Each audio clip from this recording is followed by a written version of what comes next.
tumakninah dalam setiap rukun sholat. Sebelum membahas rukun-rukun sholat setelah membaca surat, perlu kita pahami terlebih dahulu tentang satu rukun dalam sholat yang sering dilupakan. Itulah tumakninah. Tumakninah adalah tenang sejenak setelah semua anggota badan berada pada posisi sempurna ketika melakukan suatu gerakan rukun sholat. Tumakninah ketika ruku berarti tenang sejenak setelah ruku sempurna. Tumakninah ketika sujud berarti tenang sejenak ketika sujud sempurna, dan seterusnya. Tumakninah dalam setiap gerakan rukun sholat merupakan bagian penting dalam sholat yang wajib dilakukan. Jika tidak tumakninah, maka sholatnya tidak sah.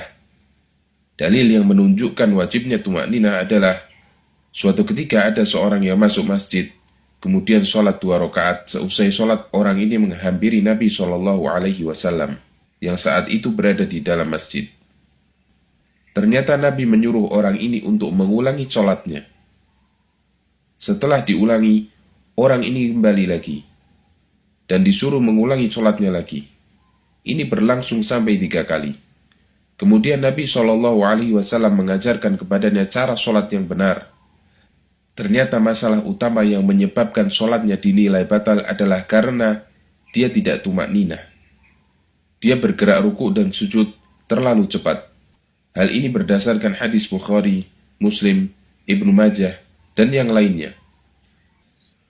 Karena tumakninah hukumnya wajib, maka kita tidak boleh bermakmum dengan orang yang sholatnya terlalu cepat dan tidak tumakninah.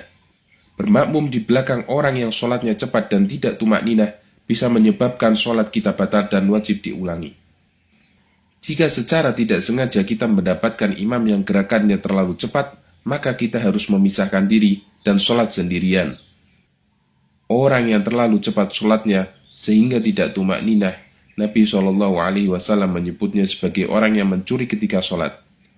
Nabi SAW bersabda, pencuri yang paling jelek adalah orang yang mencuri sholatnya. Setelah ditanya maksudnya, beliau menjawab, merekalah orang yang tidak menyempurnakan ruku dan sujudnya.